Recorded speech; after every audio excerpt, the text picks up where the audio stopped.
AIMIM leader Tahir का बयान सामने आया है। हमारी मस्जिद पर नजर गड़ाए हुए हैं। ताहिर ने कहा है अब कसमंडी में मस्जिद पर नजर है। बाबरी भोजशाला के बाद कसमंडी पर नजर AIMIM के सेंट्रल यूपी सदर है ताहिर। इस वक्त की बड़ी खबर आपको बता रहे हैं।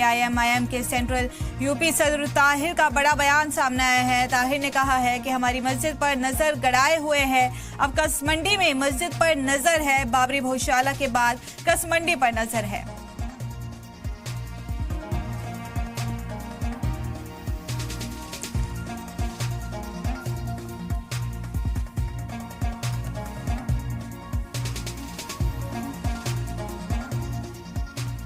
भोजशाला और बाबरी मस्जिद को लेकर AIMIM के सेंट्रल यूपी सदर ताहिर का बड़ा बयान सामने आया है। ताहिर ने कहा कि हमारी मस्जिद पर नजर गड़ाए हुए हैं। अब कसमंडी पे मस्जिद पर नजर है। बाबरी भोजशाला के बाद ये नजर है। मुख्यमंत्री जी कहते हैं कि कोई भी माफिया अपराधी तमंचा लेकर के हिंदू को नहीं डरा सकता। मतलब मुसलमान को डरा सकता है, सिख को डरा सकता है, ईसाई को डरा सकता है, जैन, पारसी, बौद्ध सबको डरा सकता है। आप ये कहना चाह रहे हैं क्या आप हिंदुओं के मुख्यमंत्री हैं या उत्तर प्रदेश की 24 करोड़ जनता के मुख्यमंत्री हैं? मुख्यमंत्री जी, आपको मैं चुनौती के साथ कह रहा हूं कि आपकी सरकार टॉप 10 माफियाओं की सूची जारी करे और सूची जारी करके उन पर समान रूप से कार्रवाई करने की, बुलडोजर चलाने की अगर आपके अंदर हिम्मत है तो उत्तर प्रदेश की जनता देखना चाहती है। क्या NCRB का डेटा झूठ बोल रहा है? क्या वो आंकड़े गलत हैं? NCRB का डेटा बताता है कि महिला अपराध में उत्तर प्रदेश नंबर 1 हो गया है। क्या उत्तर प्रदेश के अंदर बलात्कार की घटनाएं घटित होना खत्म हो गई हैं? क्या अपहरण की घटनाएं नहीं हो रही हैं? कौन सी बात कर रहे हैं मुख्यमंत्री जी? आपको यह शोभा नहीं देता कि आप झूठ फैलाने का कार्य कर रहे हैं। और रही बात पर्व में व्यवधान उत्पन्न करने की बात करते हैं। कौन व्यवधान उत्पन्न कर रहा है? यह तो सबको पता है कि कौन मारीच और ताड़का का रूप धारण कर रहा है। कहीं पर भी ईद का मौका आया, क्या कहीं पर किसी धर्म, जाति, संप्रदाय के खिलाफ कोई नारे लगाने का कोई एक वीडियो उपलब्ध है? लेकिन अब जब दूसरे धर्म के आयोजन होते हैं तो देखिए फ्रिंज एलिमेंट्स किस प्रकार के नारे लगाते हैं, गाने बजाए जाते हैं, मस्जिदों के सामने नंगा नाच किया जाता है। और आपने कहा कि सड़क पर कोई धार्मिक आयोजन नहीं होगा, तो अभी चंद दिन बाद, 2 महीने बाद लगभग श्रावण मास में कांवड़ यात्रा का आयोजन होगा। क्या आप उस पे भी सड़क पर को बंद करने का नहीं फैसला लेने वाले हैं? क्या पुलिस अधिकारी कांवड़ियों के पैर नहीं दबाएंगे? पुष्प वर्षा नहीं होगी? आप एक धर्म के मुख्यमंत्री नहीं है मुख्यमंत्री जी। ये देश संविधान से चलेगा। किसी की अपनी निजी सोच और विचार से देश नहीं चल सकता।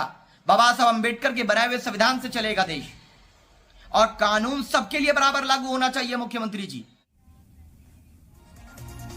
इस खबर पर बातचीत करने के लिए UP central AIMIM president Sheikh Tahir Siddiqui sahab हमारे साथ जुड़ चुके हैं। ताहिर सिद्दीकी जी, आजकल जैसा हम देखते हैं कि आए दिन मस्जिद को निशाना बनाए जाने की खबरें सामने आ रही हैं। भोजशाला और मलिहाबाद का एग्जाम्पल आजकल का हमारे सामने है, तो ऐसे में आपके हिसाब से देश में ऐसा माहौल क्यों पैदा हो रहा है? देखिए, देश के अंदर अब जो है बड़े बड़े बयानवीर पैदा हो गए हैं और उनको जो है हिंदू और मुसलमान की राजनीति में एक नया मजा आने लगा है। और 80% को खुश करने के लिए कुछ नफरती चिंटू टाइप के लोग हैं जो अब ये कसमंडी में आ गए हैं, जो हिस्ट्री शीटर हैं, गुंडे हैं। वहां पर जो है प्रॉपर्टी है काफी, तो उस प्रॉपर्टी को कब्जा करने के लिए एक नई कहानी बना दी राजा जो है कंसा पासी को लेकर के कि उनका ये महल है। तो वहां एक छोटा सा मकबरा है। महल और मकबरे में बहुत फर्क होता है। 200 साल पुरानी जो है मकबरा है जिसके सारे एविडेंस मौजूद हैं, पेपर मौजूद हैं। इन सब के बावजूद जो है इस तरीके का जो है एलिमेंट करना, वहां पर जो है पुलिस द्वारा फिर नमाज को रुकवा देना, और जो ये हिंदू संगठन से जुड़े हुए लोग हैं और उनकी बात को मान करके एक समुदाय की नमाज पर जो है रोक लगा करके पुलिस द्वारा कार्य करना, कानून व्यवस्था जो है दुरुस्त करने के नाम पर, ये एक तरीके से जो है अनुच्छेद 25 का उल्लंघन किया जाता है सरासर। और ये जो हो रहा है सिर्फ ये 80% को खुश करने के लिए हो रहा है। और ये सिर्फ इस वजह से कर रहे हैं, जो जितना ज्यादा मुसलमानों के खिलाफ बयान देगा, मस्जिद और दरगाह, मदरसे को टारगेट करेगा, वो उतना ज्यादा वायरल होगा, वो उतना बड़ा जो है हिंदू नेता कहलाएगा। इसके सिवा कुछ नहीं है। लेकिन जो है इस मामले पर हम पूरी कानूनी जो है लड़ाई लड़ेंगे। और जिस तरीके से हमारे पास पेपर मौजूद है और वहां के जो लोकल लोग हैं वो जो है उस मकबरे के साथ है, चाहे वो हिंदू लोग हों और चाहे वो मुसलमान, सभी लोग मतलब यूनिटी के साथ रह रहे हैं। ये बाहरी तत्व आकर के वहां सिर्फ जो है डिस्टर्बेंस पैदा कर रहे हैं। तो आने वाले वक्त में जो है कोर्ट द्वारा कोई ना कोई अच्छा फैसला आएगा और वहां जिस तरीके से नमाज होती थी और जो धार्मिक आयोजन होते थे होते रहेंगे। तो ताहिर सिद्दीकी, जैसा आप बोल रहे हैं कि 80% लोगों को खुश करने के लिए ये चीज हो रही है और पुलिस ने इसमें ये एक्शन लिया कि उन्होंने वहां पे नमाज रुकवा दी, तो आपके हिसाब से ऐसा अगर माहौल पैदा होता है तो उस टाइम पे सरकार को क्या कदम उठाने चाहिए? देखिए, लाइन ऑर्डर मेंटेन करना जो है पुलिस का काम है। आप किसी की नमाज को रोक करके लाइन ऑर्डर मेंटेन कर रहे हैं तो आप फिर हैं क्या? सुरक्षा देना आपका काम है। जो वहां नमाज होती थी, ये तो है कि नमाज नया कोई जो परंपरा जारी की गई, ऐसा तो नहीं था। आप वहां पर पेशी फोर्स, रैपिड एक्शन फोर्स लगा करके नमाज पढ़वाते, लेकिन मुसलमान मुलायम चाह रहा है, उसकी नमाजों को रोक दीजिए। कभी सड़क पे नमाज नहीं होने देंगे, कभी जो है किसी मस्जिद में जो है मंदिर निकाल देंगे, कभी किसी दरगाह को जो है किसी का जो है किला बता देंगे। तो इस तरीके से जो है पुलिस भी सरकार की जो मंशा होती है उसी पर वो चलने के लिए वहां पर नमाज रोक देती है, कानून व्यवस्था का डर दिखा करके। भाई देखिए, दंगा हो सकता है, इसकी आशंका पैदा हो सकती है।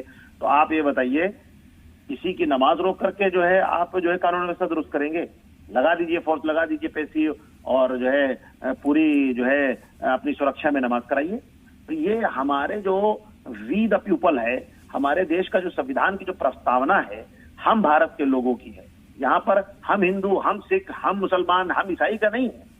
इसके बावजूद जो है किसी की वर्शिप को लेकर के, किसी की उपासना को लेकर के टारगेट करना, और खास करके मुसलमानों को इस वक्त जो है उनकी दरगाहों को, मस्जिदों को, मदरसों को, दाढ़ी टोपी को टारगेट करके अब सफर पे कोई जा रहा उनकी लिंचिंग करना, यही सब दिखाता है कि मुसलमानों के प्रति कितनी नफरत फैल चुकी है। और सरकार का भी यही एजेंडा है कि ऐसे नफरती चिंटुओं पर कोई कार्रवाई नहीं करती। लगाए का गैंगस्टर एक्ट में इनके ऊपर क्यों नहीं मुकदमा दर्ज करती है? जब ये लोग नफरत फैला रहे हैं, इनके ऊपर धार्मिक उन्माद का मुकदमा क्यों नहीं पंजीकृत कराया जाता है? या और अभी यही कोई मुसलमान की जबान से कोई चीज निकल जाए तो आप उसके पैर पे गोली मार देंगे, आप हेट स्पीच का मुकदमा दर्ज कर देंगे। अब आप देखिए, ये सब लोग वहां क्या कर रहे हैं? वहीं पर नमाज आप पढ़ने नहीं दे रहे हो, वहीं पर खड़े होकर के हनुमान चालीसा पढ़ा जा रहा है, तो आपने उसको क्यों पढ़ने दिया? तो इससे ये पता चलता है कि सरकार और पुलिस की मंशा सेम टू सेम है, वो सिर्फ मुसलमानों को दबाने का काम किया जा रहा है। ठीक है ताहिर जी, बहुत शुक्रिया आपका इस बातचीत के लिए और हमारे साथ जुड़ने के लिए। मस्जिद और दरगाहें टारगेट की जा रही हैं, बताइए ये सिर्फ क्यों हो रहा है? एक बाबरी मस्जिद का फैसला आया और बैरिस्टर साहब ने कहा था कि अगर इस मस्जिद के फैसले पर आप असहमति नहीं दर्ज करोगे तो आने वाले वक्त में तमाम बाबरी मस्जिद बना, वो दूर अंदेशी की बात कर रहे थे। तो बैरिस्टर साहब को लोगों ने कहा ये फितना फैला रहे हैं,